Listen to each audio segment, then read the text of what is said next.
Hi, good morning. So, today I wanted to talk a little bit about the importance of showing up and what I have learned with regards to habits and routines in my life.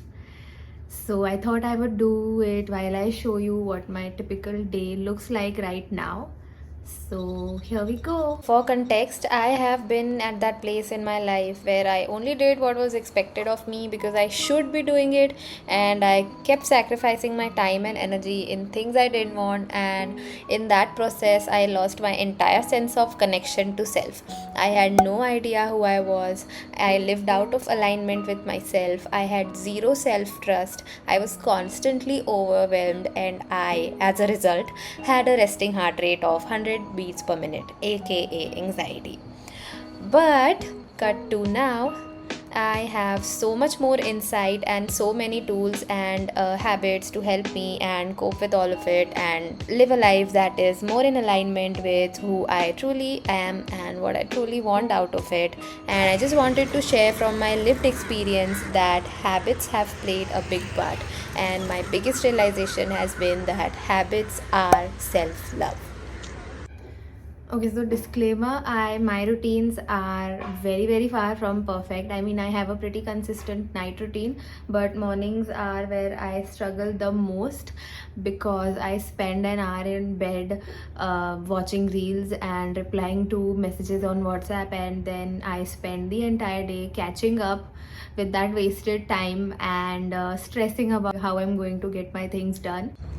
So, in my attempt to make my mornings into something that I actually look forward to, I got a wellness journal this year. This is a guided journal from Odd Giraffe, and I just got this journal because I thought that if I do a simple 5-minute guided journaling in the morning, it will give me a sense of achievement early on in the day, which I can then carry forward into the rest of my day, and eventually, this will give me enough surge of dopamine to stack my other habits on top of this. Today's page said take a break, so I decided to do this self love exercise that I found on Instagram on this page. I'll link it below, and essentially, what you have to do is that you have to stamp little hearts with your thumbs on the page, and then in each heart, you write a thing that you love about yourself.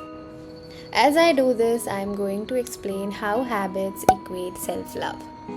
So, our subconscious mind does not understand language, it understands actions, and how we act essentially shapes our belief about ourselves.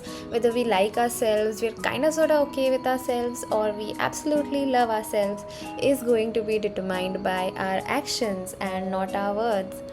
So, when we make something a habit, we try to do it even when we don't want to. By doing this, we show our subconscious that we are there for ourselves. It doesn't have to be perfect every day. In fact, the bad days are the most important. Even on the bad days, if you're able to show up, it gives you a sense of agency that if everything in the world would fall apart, you could still find a way to put things back up again, and you'll be okay no matter what. And this is the foundation of self trust. It's about trusting yourself to figure things out, show up, and be okay no matter what. And self trust is the foundation of everything else: self acceptance, self love, peace of mind, a mind with less anxiety, and eventually a life that is more in alignment with who you truly are. So, this is what the final product looks like.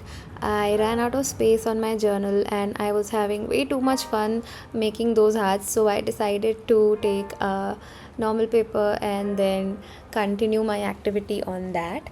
And eventually, I came up with a lot of stuff that I actually like about myself, even the fact that I am 100% nerd. Um, I have a lot of catching up to do in regards of my timetable because I was supposed to take a 2 day chutti for Holi, but that went on for 4 days due to other stuff. So I still did something on each day, but I still have a lot to catch up with. So I moved around stuff in my Google Calendar. So I have to finish the entire endocrine medicine subject, and I think it's too huge for a day, but I'm trying to be more compassionate with myself today and give myself a little bit more space to not be hard on myself if I don't live up to the expectations that I set up for myself. But I'm going to try my best. So, we have discussed how showing up is the most important thing, and over time, it can actually bring forth a lot of change. One such profound change that I have noticed in myself is that this has also helped me overcome my fear of failure and my perfectionism. I used to be so obsessed of doing everything perfectly, and when I would realize that the outcome might not be perfect or it might be anything less than perfect, I'd simply give up and not even try at all. But showing up and focusing on small wins, this has led me to expose myself to situations where I fail to meet the unrealistic expectations that I set up for myself. And in such moments, I try to practice a little bit more self acceptance.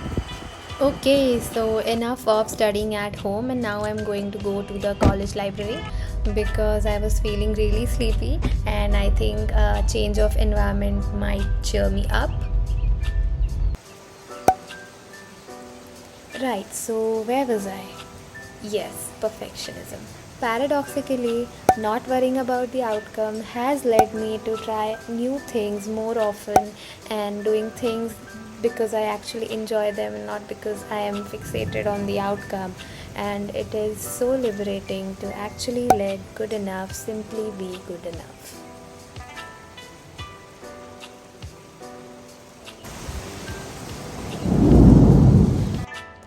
So, after spending the evening at the library, I came home and I was so done for the day. I actually could achieve like 90%, 85-90% of my target, and I'm pretty happy with it. And it's okay, tomorrow's another day and we can try tomorrow. But now it's time for the night routine, which I actually love and absolutely rely upon for my sense of stability and my sanity. So,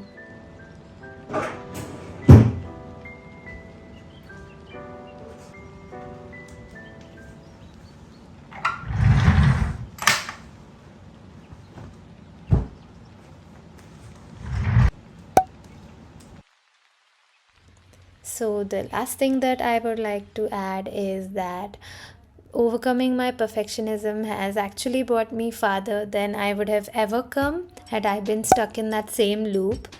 Because perfectionism was like me standing still, looking at that path ahead of me, terrified of not reaching the destination. But showing up is me walking that path every day and enjoying the journey along the way.